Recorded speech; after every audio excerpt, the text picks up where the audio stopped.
Well, how do you draw the line between appreciation and appropriation? Well, you give people the benefit of the doubt. That sounds like a recipe for exploitation. Who owns culture? Next time on Philosophy Talk. Philosophy Talk, every Sunday at 8 a.m. on AM 950. Do you believe in ghosts? Ever wondered if aliens from other planets visit the Earth? Have you ever thought about whether Bigfoot is real? My name is Greg Bakken, and on my new show, Ghostbox Radio, we'll have these conversations about the paranormal, ufology, Bigfoot, or just the unusual, bringing together guests who are experts in these fields. Join me every Sunday at 4 p.m. for Ghostbox Radio with Greg Bakken on AM 950, even if you're a skeptic. Hey, Patrick for Zero Res. All summer long, the kids have dragged in dirt, mud, worse, a few bugs, maybe more than a few bugs, and they made the house stink too. The good news is the kids are back in school, which means there's no better time to call Zero Res to clear the summer stench. Zero Res will clean up the leftover beach day fun that didn't stay at the beach, the spills left behind after the sleepovers, and more. And you can score big savings this month. Get 3 rooms pre-treated and cleaned starting at just $139 and take $75 off your air duct cleaning. Call today at 952-ZERO-RES or visit ZeroResMinnesota.com and ask for the AM 950 special. And when nothing but new will do, nobody knows floors better than Zero Res. If you're thinking about new flooring, check out ZFloors.com for Z Floors by Zero Res. Backward or forward spells the same. Zero Res. Tune in this Saturday morning right here on AM 950 from 7 to 8 a.m. for the Gardening with Joy and Holly radio show. We'll be discussing how you can properly save seeds this fall, as well as taking care of those hostas before winter. Our guest is PBS's own host of Growing a Greener World, Joe Lampo, and we'll answer your garden questions. That's all this Saturday morning from 7 to 8 a.m. right here on AM 950. Catch the replay Sunday mornings from 7 to 8 a.m. With a look at your AM 950 weather, I'm Patrick Lulia. Showers today with a high of 65, then clearing skies tonight with a low of 51. Cafe Latte is unlike any restaurant you've ever experienced. Grab a tray and pick from their award-winning selections of soups, salads, sandwiches, and mouth-watering desserts. Cafe Latte, Victoria Street and Grand Avenue in St. Paul, or cafelatte.com. Portions of the following program may be pre-recorded. Portions of Native Roots Radio may be pre-recorded. You're listening to the best of Native Roots Radio presents I'm Awake. I'm your host, Wakanja Hade, Distant Thunder. My colonized name is Robert Pilot. We discuss national and local Native American news and events. As we all know, Native issues are human issues, and human issues are Native issues. It's a good day to be Indigenous. Get up, stand up. They are going to become more brutal. Because all the hippies are trying to be Indians anyway. They're going to become more repressive because it's a matter of dollars and their illusionary concepts of power. Hey, Victor. We must live in balance with the earth. And also with recent happenings at Wounded Knee. I am awake. Welcome to Native Roots Radio presents I'm Awake, and I'm your host, Wakanja Hade. Hey, welcome to all our relatives in 4 directions. Hey, Cudahy to all of you. I greet you with a good heart. This is Native Roots Radio presents I'm Awake, and I'm your host, Robert Pilot. And we discuss local and national Native news and events. And as you know, Ogama, Native issues are human issues, and human issues are Native issues. And this portion of the show is brought to you by MN350, a grassroots organization fighting for climate justice. So we got Robert Lilligren on today. We're going to talk some local and national Native news and regular news all over Turtle Island, what's going on and what's affecting us. But before we get to Robert, why don't we get to Ogama with the news that you don't hear anywhere else, our Native news as we see it. Welcome, Ogama. Hi, Anin Bushu, everybody. I'm Ogama Gnu Akwe. I'm a citizen of the Red Lake Nation in northern Minnesota, and as always, I have some news for you today. The big thing that I want to talk about is from a press release that came out of the Wet'suwet'en area earlier this week. If you're not aware of what's happening up in Wet'suwet'en Territory in what is known as Canada. The Coastal GasLink Company has been trying to drill under the Wedzin-Kwa River. And the Wet'suwet'en camp there, known as Coyote Camp, has been for approximately 2 years through their resistance camp with allies, sustaining blockades and effectively delaying construction, again, for about 2 years. Currently, earlier this week, Coastal GasLink equipment is now in position to drill beneath the Wedzin-Kwa River, which provides drinking water for the Wet'suwet'en people and is also a spawning ground for a key salmon spawning area. The Wet'suwet'en Territory is unceded, unsurrendered, and sovereign, and the Wet'suwet'en people have never provided free, prior, and informed consent to the Coastal GasLink Pipeline's destructive construction operations. This is according to the press release put out September 18th on their page. Wet'suwet'en community members have faced surveillance and harassment from the Royal Mounted Police and have dealt with a series of private security contractors.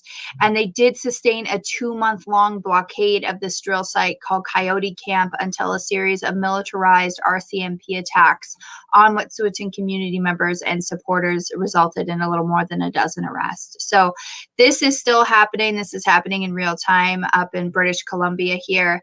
And the relatives who put out this press release say that they will never stop defending their Yintah the way our ancestors have done for thousands of years, and the pipeline will never be put into service, is what they are vowing at the end of this press release. If you're looking to follow more about the Wet'suwet'en Territory story and what's happening up there against Coastal GasLink, you can go to Yintah, YINTAH access.com. Again, that's yintahaccess.com. You can pull up news, talk about the access point, access videos, media, and all of those things. This is something I've kind of been following quietly, and I know that I mentioned either late last year or earlier this year when all of those arrests happened. And it's, these are the same things that happen over and over again, right, Robert? Yes, they do. And we're here to report it and keep people on their toes about it. So I appreciate you bringing this up. What's old is new. It's very disappointing, but I'm glad you're here to let all our people around Turtle Island hear this news. Yes. Another really interesting article I've seen is from the Pacific Northwest. There's an Indigenous midwifery group helping to revitalize birth practices in the area. So there's a program called the Center for Indigenous Midwifery, and people and families who are looking to birth in the Pacific Northwest now have access to culturally centered care and wellness. They're a nonprofit center, and they're based in Olympia, Washington, and they focus on culturally specific practices for pregnancy and birth. In 2021, they had about 100 events and served thousands of people. They have doulas, training, support circles, and workshops, and they're available sometimes through Zoom. So I just happened to stumble upon this, and as somebody who just recently, within the last year, went through birth experience and is in the middle of nursing a child, I thought that that would be something that people might want to check out their Facebook or their social media or their YouTube. Again, it's the Center for Indigenous Midwifery. Excuse me. You can find more information at indigenous-midwifery.org. Really exciting that we're seeing so much more of that come up in and about Native country. Another one that I want to follow up on is that the Navajo Nation citizen Rosalind So was confirmed by the Senate Wednesday this week, and she's going to be leading the Indian Health Service as the first permanent director for the agency in 2 years. So I touched base when she was appointed to the position and nominated. Her nomination hearing was was in May, but she was officially confirmed on Wednesday. So that's really exciting too. Deb Haaland was at an event with the Bureau of Indian Education as well, and they visited Southwestern Indian Polytechnic Institute, and they were there to commemorate the school's 50th anniversary. And I had to do a little bit of research about this because I guess I feel like I'd heard the name, but I hadn't really looked too much into it. But the Southwestern Indian Polytechnic Institute is based out of Albuquerque, New Mexico. And it's one of the 37 tribal colleges and universities in the nation that are part of this big program. And they are they're celebrating 50 years, which is a long time as far as, Indian country goes, to have something like a college opening and having students coming in and running something like that. Robert, you know what it takes to run a school, right? I know how to attempt to run a school. No, I'm just kidding. Yeah. Yeah, there's good ways and there's bad ways, and then there's ways. So yes, I've seen them all over my 30 years of education. Yes, that was exactly what I want. And she happened to visit, Deb Haaland visited the school, and it happened to be National Voter Registration Day at the same time, which was yesterday, everybody, 2 days ago, Tuesday? It was Tuesday. So if you still haven't registered to vote, make sure you're getting to register to vote. Another thing I want to touch base on kind of before we start to wrap up here a little bit too, Robert, guess what I found out today? You're pregnant. No, I wouldn't announce it like that. That'd be too brave. That'd be too brave of me. Reservation Dogs was renewed for a 3rd season. Well, after last night's show, how could it not? It was unbelievable. Really, I'm still emotional about it. And I know you haven't. You're a binge watcher, so I won't say anything. But I'm sure you've seen all the memes all over Indian country on Facebook.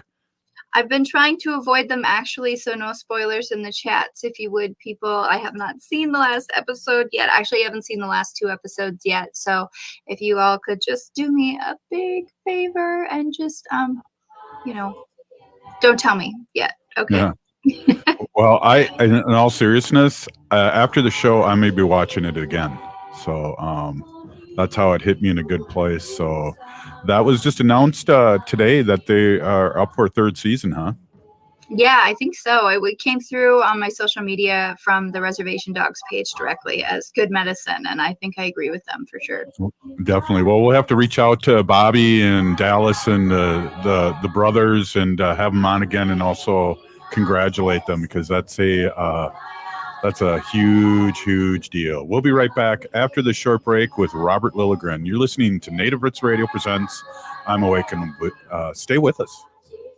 Hey, Wendy, what are we doing for dinner after the show? How about we go to J. Selby's on 169 Victoria Street in St. Paul? They have a delicious plant-based menu that's compassionate and environmentally sustainable. I'm getting their spot-on vegan Big Mac, the dirty secret. You can pick up and they deliver within a 5-mile radius, or you can call them at 651-222-3263 or visit jselbys.com. Well, you sold me, Wen. Let's go order at J. Selby's tonight. I'm hungry. Hey, Ogama, I've been hearing a lot about this term, climate justice. What is that? Climate justice is recognizing that the negative impacts of climate change don't affect all people equally. It also means transitioning from a fossil fuel-based economy to a more sustainable future. MN350 is one of the groups that's pushing for this transition to protect our futures. You can even get involved too. That's great, especially since I'm concerned about pipeline projects like Line 3. How can I help MN350? Just find them on Facebook or visit mn350.org. Hi, this is Chad from AM 950. Snap Construction is arguably the most well-reviewed roofing, siding, window, and insulation contractor in the metro. Ryan is so excited about working with AM 950 and our listeners that he wants to help us grow. This is Ryan, owner of Snap Construction. I was friends with Chad long before I started marketing with him. I was a bit skeptical of radio advertising before Chad convinced us to run ads. The advertising's been so successful, we want to help the station grow. We've absolutely loved working with the listeners of AM 950, and we all know how extremely extremely important this radio station is to the community. To help AM 950 grow this summer, Snap Construction will be putting up proceeds to assist the station in marketing on social media. Snap Construction encourages you to follow, engage, share, and interact on the AM 950 social media platforms. Together, we can all work to ensure AM 950 continues to thrive and grow in our communities. We stand by our work with a lifetime craftsmanship guarantee. For a free estimate or more information on our financing, call 612-333-SNAP or check us out online. Bonjour, I am Oshawashko Gajig. I'm from Red Lake Nation, and you're listening to Native Roots Radio. Welcome back to Native Roots Radio presents I'm Awake. This portion of the show is brought to you by MN350, a grassroots organization fighting for climate justice. Hey, I got their shirt on. I just realized that I'm getting all native on their shirt. Hey, we have State Auditor Julie Blaha on, and we are so excited to have you on, Julie, because I have many questions for you on just what you do, and I think a lot of people want to know, but I just want to welcome you and say hello. Thank you for coming on. It is so great to be here. And, we've known each other for a long time, so it's great to finally be able to be on here. And, well, basically, I don't want to be associated with you. Let's just be clear. You're a big deal, and now I just want to make sure people realize, hey, we know each other. Yeah, likewise, too. And I know Ogama and I were really excited to see you just recently, right, Ogama? Yeah, so I got to see you speak at the beginning of the reproductive rights rally that happened in July, and I was just blown away. I didn't know really much anything about what the auditor does, and I'll be honest, I still don't know that much. But I was truly impressed by your speech that you made and your commitment to reproductive freedom in Minnesota. So thank you so much for stepping up and talking about that issue. Oh, I appreciate it. And my Republican opponent, in fact, is using that to attack me. He's sending that video around saying that this is an attack, and I feel like, hey, I don't know if you realize where the world is right now, and I feel like I might actually owe him money because it's a good ad as I could do for myself. That's hey, awesome. That way, you keep it going, buddy. So, Julie, for people that are just listening in, and we have people all over the country listening to our show, tell them briefly what an state auditor does and the reasons why you do it. I know why, but I want our people to know. Well, and if you know what the state auditor does in whatever state you're in, you're deep in the weeds. You are an official political nerd, but it's really easy to get into this club. So we'll just get all your listeners into it. In Minnesota, the state auditor oversees about $60 billion in government spending, most of it at the local level. Do it three ways. We do examinations, audits, investigations, the things most people think about. But we also provide direct support for local government officials and people in their communities with tools and answering their questions. And then we also provide analysis. Because we collect so much data, we pull it together, give you some context so you can make a decision based on facts. So that's the day-to-day of our work. And the reason we do it is what really matters. And that is it protects your ability to make decisions in your own community. For many of us, it's our local government is where we get to try out our new ideas. It's where those of us closest to an issue, those of us in community, get to lead on solutions for our area. And that's a really important place. And if we make sure that people have trust in that space, if people have the resources they need in that space, if they have the tools they need, I really believe this is how you drive real change everywhere in the country, and particularly Minnesota.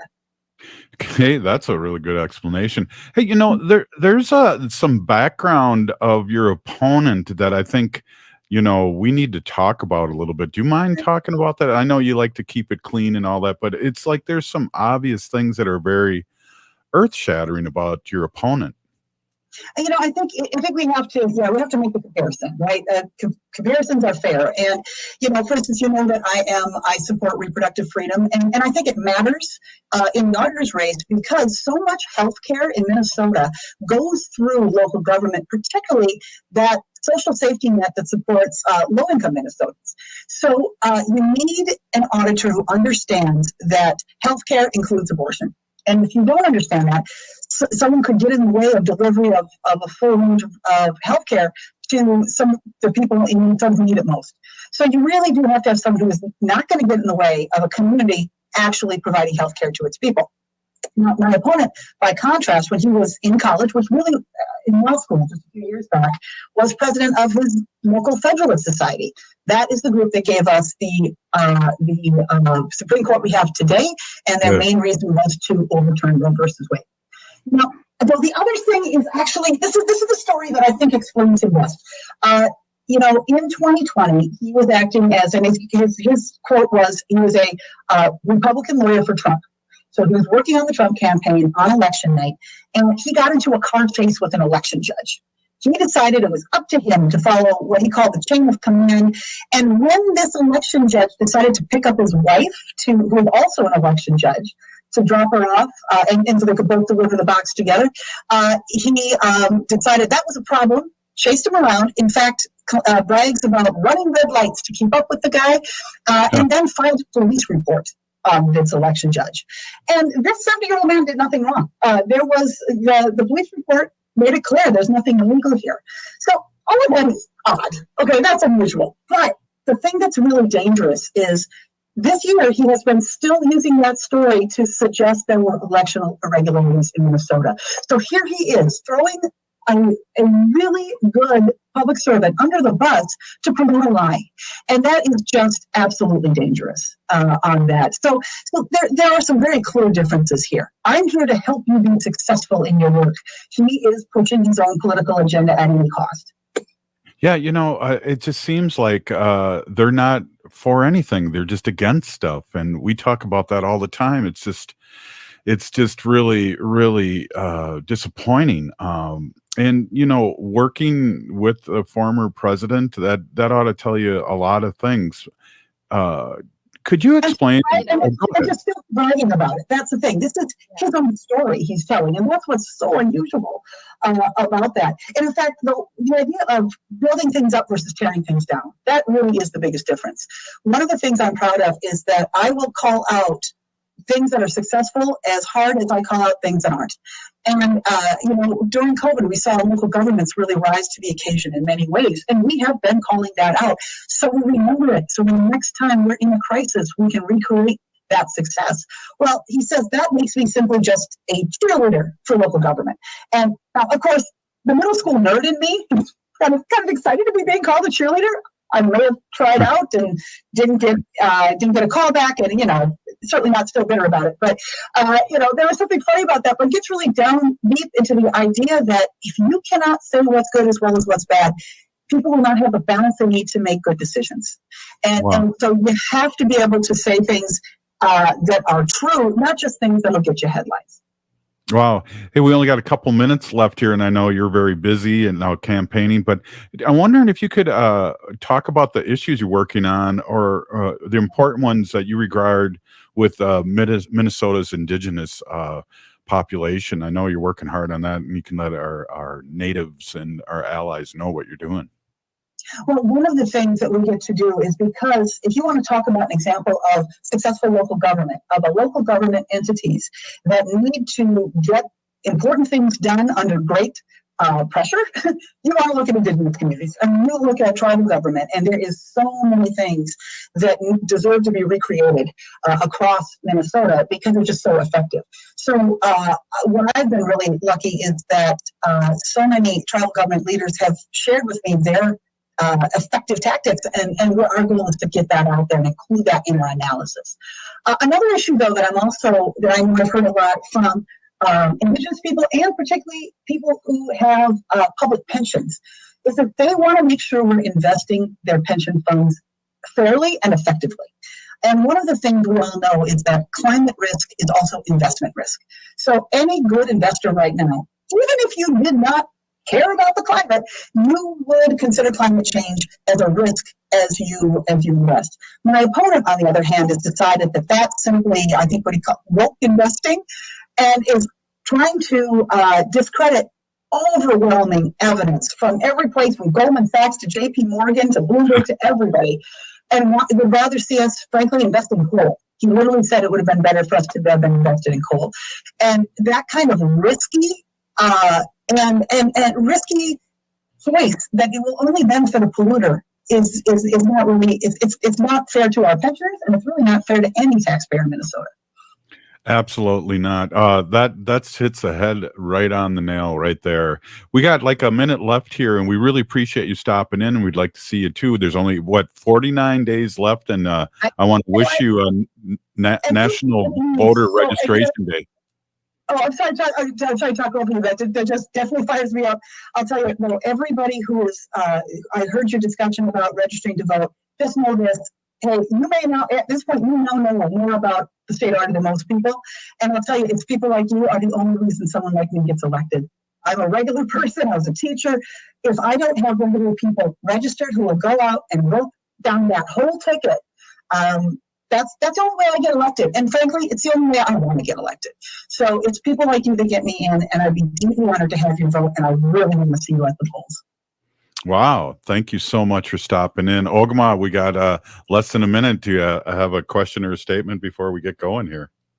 I don't have a question, but I do have a statement, is that one of those really profound things that people say, you don't have to worry about organizations like the Ku Klux Klan, when they come marching down the street. You have to worry about those kinds of people in political positions as your doctor, as those kinds of things. So I'm really excited that Auditor Blaha highlighted that, even as the auditor, as somebody who's supposed to be acting, nonpartisanly in their position, that it's really important that she's highlighting that that's what she's willing to do. And meanwhile, there are candidates who will use that position and abuse it to push their own power. So kudos and thank you, miigwech, to you, State Auditor Blaha, for coming on and joining us. So when your rights are on the line, every race matters. And thank you so much for letting me come out and talk to people. All right. We'll see you soon. Happy Voter Registration Day. We'll be right back with Nancy Bolio, and she has Mark Morsery. And we're rocking the vote native style. We'll be right back after this short break. Stay with us.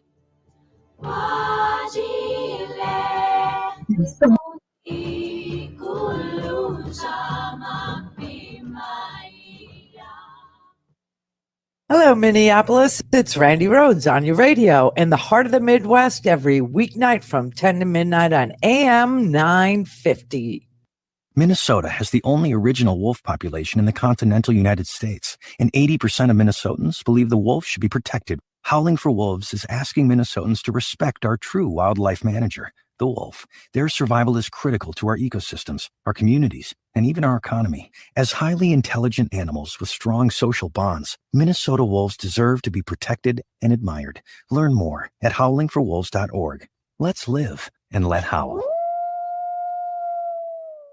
Join AM 950 for movie night Wednesday, October 12th at 6:30 p.m. at Crooner's Supper Club in Fridley. Are you removing black voters from the voter rolls just so you can win this election? And today to come out and not be able to vote, it bothers me to my core. We'll be showing Greg Palast's new film, Vigilante, Georgia's Vote Suppression Hitman, and Rick Smith will be there to meet and greet listeners and host a post-movie panel about voter suppression. The event is free, but you must register at am950radio.com. Better Futures Minnesota's Reuse Warehouse has big news. We have a brand new online store. Check out reusebfm.com. This is a great way to see what we carry in the Reuse Warehouse: appliances, building materials, kitchen and bath fixtures, lighting, flooring, lumber, heating and cooling items.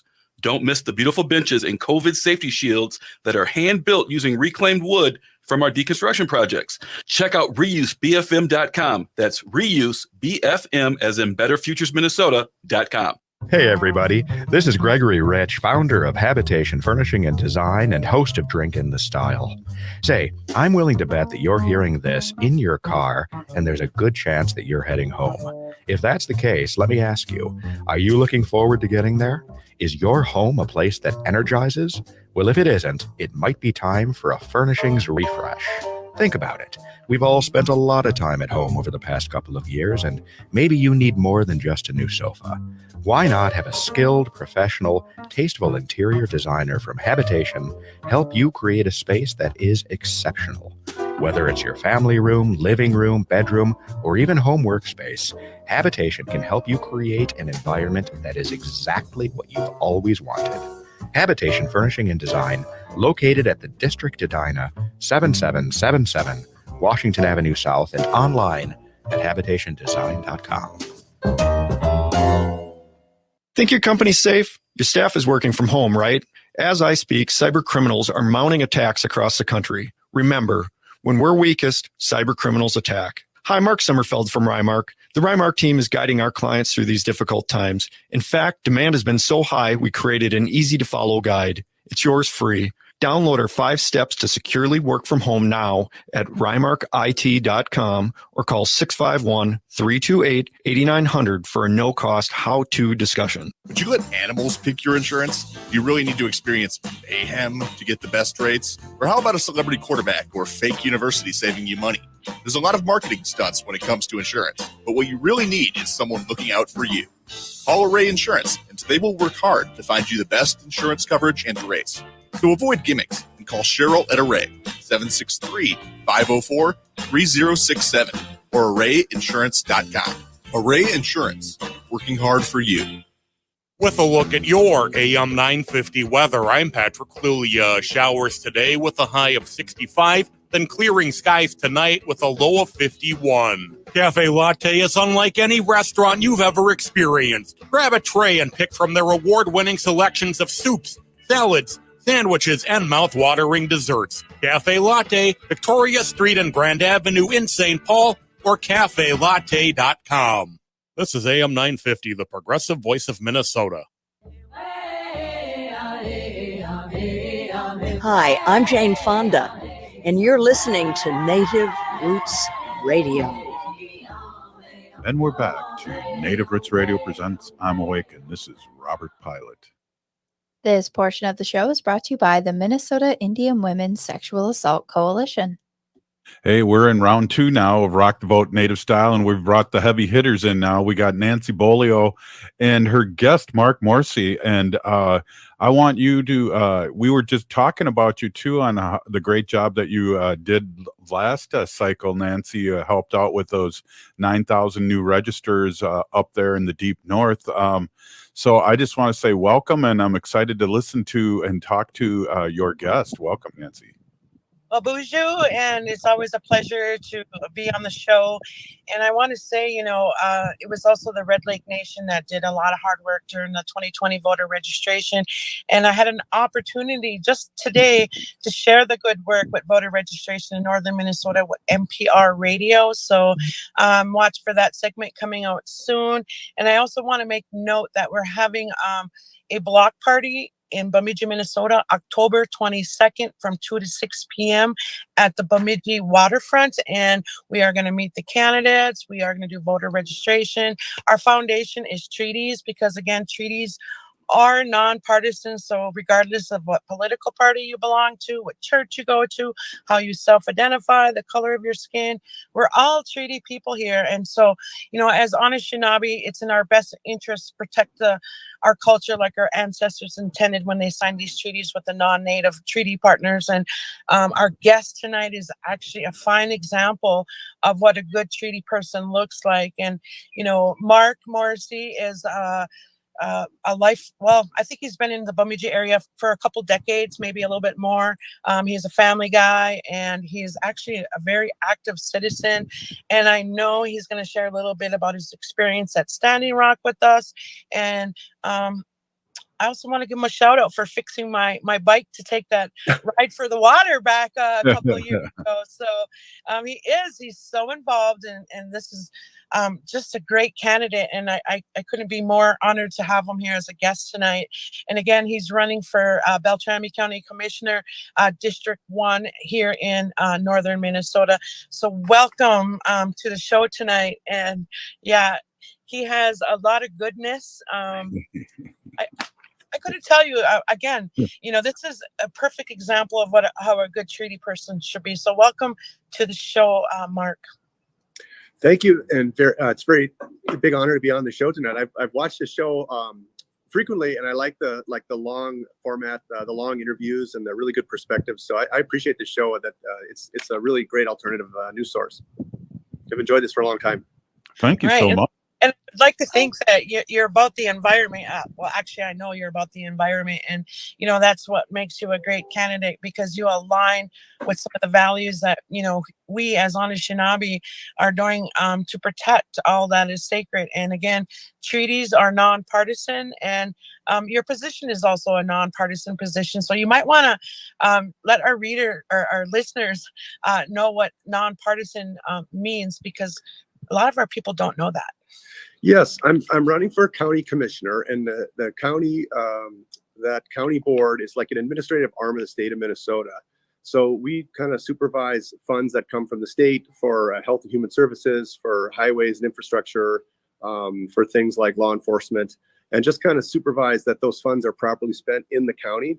So we're not a big legislative body or anything like that. We just kind of supervise the funding that comes in. And I think historically it's kind of a boring role, frankly. They're big funds, but it should be kind of a dull, nonpartisan role. We should be mowing ditches and funding libraries. And I think what's happened in the last few years, you've all seen it, is that partisan politics have crept into school boards and into county boards. And I decided to run against my opponent because I think he's just pulled a few too many partisan stunts and just brought agendas with him that I just couldn't agree with. I wrote a few letters to the editor when I opposed some of those maneuvers, and just decided rather abruptly to jump into the race this summer. And I've got a lot of support. I've had a lot of people kind of speak up and say like they'd like to see things cool off in that county boardroom, not have agendas and so forth. And so it's been quite an adventure to be a candidate. I've never done this before. I've supported other candidates and worked on campaigns, but being a candidate is a whole new experience for me. It's quite challenging at times, but I really, really like it. So tonight, we can talk about voting. We can talk about the race I'm in. We can talk about Nancy's activism. I think it's all of a piece. And key to my platform, and we worked on this stuff, is like we're a clean water economy, and Nancy and I can totally agree on this. Like we are this clean water, tourism, fishing. Like what do we have if we don't? Like I'm out here at Diamond Point tonight looking at the last really beautiful night of the summer, I think. And what do we have if we don't have these beautiful lakes and streams for fishing and recreation and people to come to their cabins and so forth? Like if we overuse this resource or we neglect it to steward it into the next generation, we've really not done our job. And so I think of that stewardship role as really essential. And to be honest, I've learned quite a bit of that, like from 7th generation teachings and so forth, when you make decisions to think like many generations down the road, not even just your kids' future, but like their grandchildren and on down the road. So that's been extremely valuable to me to share that perspective. Nancy and I were joking about this. Like I didn't go like as an activist to Standing Rock. Like I didn't go there to get in the way of machines or to do anything frontline. I kind of went there because I was concerned about students from BSU. I work at BSU, actually getting hurt, getting like pepper sprayed and like I know a lot of people from the American Indian Resource Center, and people were paying a lot of attention to that. And I was like, good grief, these people are getting clobbered by like rubber rounds and canisters and things like that. I simply couldn't believe the images I saw. So I went there to kind of help out as serve as a role of a medic. And then I arrived after that really kind of heavy duty night of people getting sprayed and shot at with rubber rounds and that type of thing. And I just couldn't believe my eyes, like the level of kind of like that level of aggressive police state type of thing. I've just never witnessed anything like that with my own eyes. And then to counter that, I found a lot of people, their impression, like my family, like my uncles and stuff. I came back, it was like, Thanksgiving back in Minnesota after that time. And their impression of it from the news was really inaccurate. It was like that everybody there was, they're all there to cause trouble and so forth. And when I was there, it was nothing but, it was like students and little grandmothers, and they were there to pray, and they kept the place clean as can be and really organized. And there were meals for people. I helped with the construction of like the Two Spirit shelter that was there. And I was just, two things, like the impression of how, the impression that people had from the news media was completely wrong. Just having seen it, I think you'd agree, Nancy, that like it was portrayed as like this big, crazy, like music concert where everybody left a mess or whatever that, like that crazy concert that 1999. Are you gonna tell him, Robert? Yeah, like that show that was on recently about the Woodstock 2 or whatever. That was just a disaster, right? It was something like that until people got kind of like shoved on out of there in such a hurry. and they were just kind of ordered to leave so quickly. Anyway, Mark, so after that, I got to know Nancy a bit, and I thought, are we going to see all this? Are we going to see all this in our backyard at home? And sure enough, it's kind of come to pass. And I saw that the firm that did advising was sort of advising the police and so forth. And I thought, this is really wild to have like Tiger Swan was this intelligence unit that sort of gave briefings to the sheriff's department. And I thought, this is really crazy stuff. So anyway, we got to know each other a bit. And Nancy has just impressed me so much with all of her activism. And she just kind of keeps on just going and going. I can hardly, Mark, she's got this well of energy for everything she works on. Mark, I can't wait. You're really a hero to me. I can't wait until. And I think what it is, it's the diplomatic way that you communicate, Nancy. Like when you're out there and you communicate with people, you're just explaining your position, and you're really calm and you really diffuse conflict, and that is really amazing to me. Thank you. And I think you brought up a good point earlier about the clean. And what I think is important, and not a lot of non-natives understand that Minnesota tourism is dependent upon $18 billion. And 20 million. Yep. And I think we should put Minnesotans first in our livelihoods before we do a corporate entity like Enbridge. So I think, what we saw out to the Line 3 easement occupation last year is that Enbridge created frackouts and aquifer breaches. And we are the first city on the Mississippi.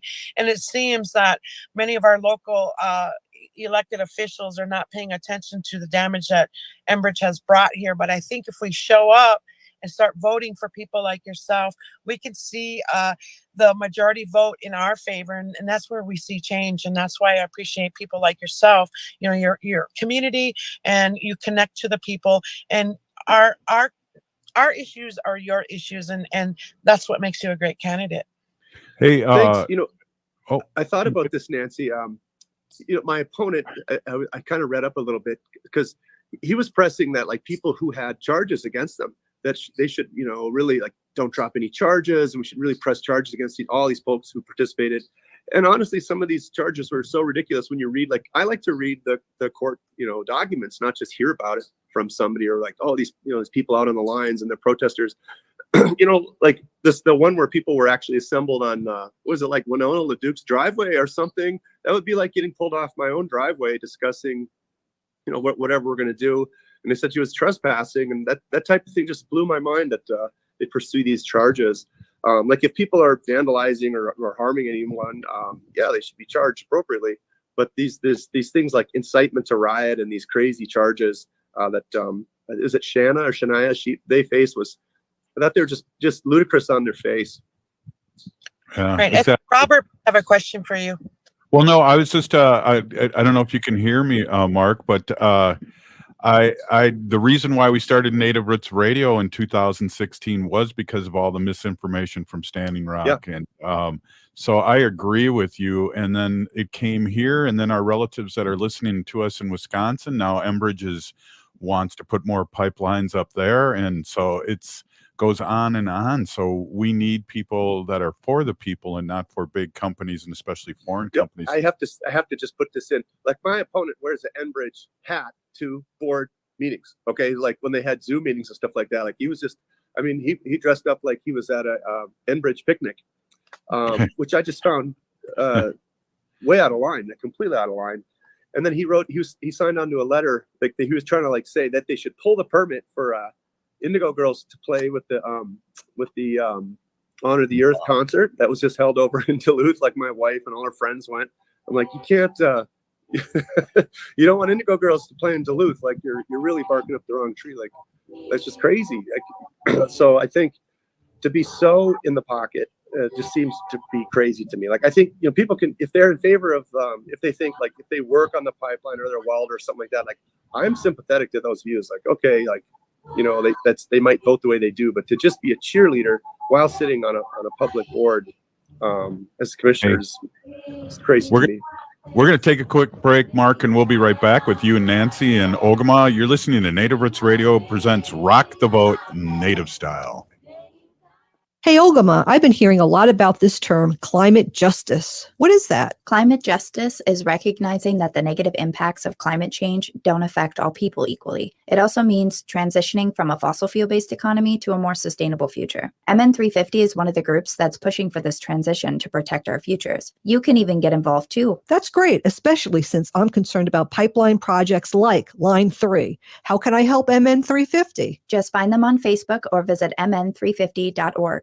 We are your relatives, We are your relations, brothers, sisters, sons. daughters. And some of us are your grandchildren. We are your community. Historically, we held places of honor and respect. Because of the impact of colonization, some of us are rejected, thrown out from family, friends, and community, set up as targets for sexual violence, sex trafficked, humiliated, tortured, and murdered. Everybody has the right to be safe. We are your relatives. Remember, Homophobia is not traditional. Sponsored by the Minnesota Indian Women's Sexual Assault Coalition. Eat Local Minnesota is a great way to find locally owned Minnesota restaurants and food purveyors. You'll find high-quality food and unique eating experiences with dishes from around the world. Just visit eatlocalminnesota.com for your next meal. Cafe Latte combines a cafe dining experience with gourmet quality food. Plus, you can still do online ordering and takeout, along with gift cards. Just go to cafelatte.com and choose from their ever-changing selection of award-winning salads, sandwiches, and soups. Cafe Latte is located off Victoria and Grand and online at cafelatte.com. Come visit the award-winning Hazel's Northeast in Minneapolis for breakfast, lunch, dinner, or weekend brunch. For breakfast, try the slow-cooked brisket hash, hippie cakes, and meat waffle. While for lunch, enjoy favorites like the buttermilk fried chicken sandwich or veggie burger. Hazel's is open Tuesdays through Saturdays, 8 to 8, with a Sunday brunch from 8 to 2. Located off 29th and Johnson in Northeast Minneapolis. More at hazelsne2go.com. Hi, this is Representative Sharice Davids from Kansas. I'm Ho Chunk, and you're listening to Native Roots Radio. And we're back to Native Roots Radio presents I'm Awake, and this is Robert Pilot. This portion of the show is brought to you by Howling for Wolves, protecting wolves for future generations. Okay, Nancy and Mark, you're lame. Just throwing that out there. Ho.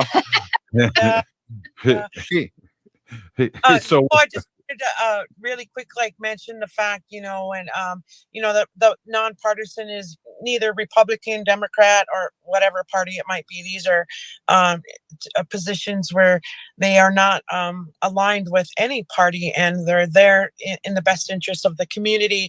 And thinking back to the Firelight encampment, the 8-day occupation in June of 2021, I am one of 3 defendants, Anishinaabe defendants, that won our case in that matter. Yep. And what we had proved was that the state of Minnesota lacked subject matter jurisdiction over the Anishinaabe protecting their natural resources on or off the reservation. So this is, a huge win for us. And, as a county commissioner moving forward, I would hope, a candidate like yourself would have a discussion with Beltrami County Sheriff's Department, the city police, to say, hey, you know what?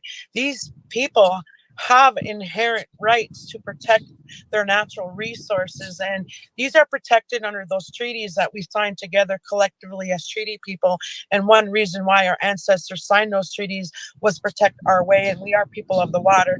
So I would hope someone like yourself would get into this type of position along with Joe Gould and Tim Sumner of Red Lake. And Joe Gould is another ally who's going to be on our show October 4th. But again, a majority vote will bring that change, but we also want to come in as constituents and talk about this treaty win and what it means to Beltrami County when it comes to being a part of a Northern Lights task force that hold us back and criminalize us or try to criminalize us for protecting our treaties. And again, these are our rights. And I hope that you will bring this conversation to the table and because many times we'll go to the commissioners meeting, and we get to speak. Oh, that was great, Nancy. Next. And then they forget about us. This is why it's important that, someone like you win. And when I seen your announcement on Facebook, I was so filled with joy thinking we have a chance to do something better here, but it's people like you that need to be elected into these positions. And a lot of people don't understand how important these midterm elections are, or how local elections are, meaningful to us as treaty people, because to assert treaties is not a crime. To deny those treaties is a crime. I think you said it right. I think your expression that we're all treaty people is really important. Like, this is a legal education that people need, that I need, and to kind of recognize that treaties are some of the oldest venerated legal documents that we possess. It's not just like, well, that happened so long ago. It's like, no, these are really important binding legal documents to grasp and understand. These are between nations, and so it's on us to kind of learn more and not just sort of like tread past these issues and kind of think like, well, I don't think that applies in this case. Like you've experienced, Nancy. I think you've met up with like law enforcement and legal people. Some are really informed, and some are. It's not a matter of just being like on your side politically. It's like they're just informed or not informed on the legal aspects of treaties, and I think that's the best way to approach it, and that's the way you explain it to people. And you've had sheriffs that you work with that are receptive, and you've had people that don't really give you time to listen. But I think people that are respectful and willing to learn, that's the best we can do. Is to begin there. And I tell the non-natives that don't agree with the treaties, I said, you do have one more option, and the option would be you can just build another Mayflower and head on back. But we don't want to go there neither. We want to learn how to get along and live in peace and in good neighbors, as those treaties intended us to do. And if your house, your business is occupied on these lands, you are still benefiting from those treaties that our ancestors signed, and they are living documents, and they're very much alive today as the day they were signed. And so when we think about seeing people that really care about treaties and their obligation to honor them, that's what makes you a great candidate in my eyes, because I've seen you in places, in the community. I've seen you engage with Native people, and you're not above us, and you're just community. And that's part of the block party when we do that on the 22nd, is people like yourselves. You're not just a career politician in a suit with a name and no face on the ballot. You are here with your boots on the ground, being our voice. Do you want to talk about this voting, this next election, the Rock to Vote effort? Yeah. Well, what I would like to for people to know is that, what's really important again is that voter registration, and how do we rock this vote and get people like yourself into office. So, October 22nd brings the day of Meet the Candidates, voter registration, why voting matters. And most importantly, we're going to work on civic engagement, because, more often than not, we elect officials, and then after elections, they forget about us. But I think when we have people like yourself in the office, we know we can come to you and find some goodness and some progress moving forward. And I want to know how that looks for you, and what are some of your intentions. I'd like to speak to that a little bit. I mean, because I understand that there's some skepticism of people feeling kind of transactional, like, oh, well, we really need you to vote and get your vote out. And then the channel goes quiet when it comes to having exchange. And that's really important to me, is that like we're all like, when I look at this district, I go, well, we've got people from Black Duck down to Pennington, down to Cass Lake, and I have to be available for these constituents. I know that district at whole is a somewhat conservative district, but I think it's really important that we get people participating. That like we don't have to assign like, well, how are people going to, do they line up? Are they part of my team or their team or whatever? It's just like, let's get really broad participation in these elections. And there's some challenges, frankly, when you have people like who don't have a place to go. If you don't have a real easy place for your precinct, and you have to get a hold of, like, you have to get registered and obtain your absentee ballot and then turn that in. So we just wanted to go over a few of those options. I know Julie was talking about that, and she's so great about that. And the Secretary of State's page has got all those. And I know the Rock the Vote's really good at, or your effort is really good at kind of giving people all those resources. But the best thing I can tell you is you can go directly to Secretary of State's website. You can also go directly to Beltrami County Auditor's Office. And once early voting starts, which is I think 40 some days before the election. So I think is it the 22nd? The 23rd. It's 23rd, 22nd. Yeah, it's 46 days before each election. And so that's starting right up. So you can always go, if you're in Bemidji, you can go to the auditor's office, register and vote in person if you're most comfortable doing that. That is always an option. You can also register on election day. But if you are in a mail only, and I'm going to give those out, that is Birch, Moose, Sugarbush, Taylor, Tenstrike, and Brook Lake. And I'm going to grab my map, which just blew away. Hey, it's live radio. There he is. Those are our Cass Lake voters, and that's the eastern. Oh, I think he froze up. That to me kind of shows, some inequity in voting access right there. So it's like, so folks need to be told, oh, right, I got to be able to obtain that ballot or go to the auditor's office or, get my stuff through the mail to get that ballot and get it mailed in on time. So that presents a challenge. So again, that's Taylor, Birch, Sugar, Moose, Ten Lake, and Brook Lake. Hey, I got to jump. Mail. So they can start working on getting those ballots. I gotta jump in here. September is when those get mailed out. If you're registered, then they get mailed out. Hey, so getting registered and getting those absentee. Hey, I want to just say happy National Voter Registration Day and Peenigigi for Nancy, Mark, and everybody that's jumped on the show. State Auditor Julie Blaha. You're listening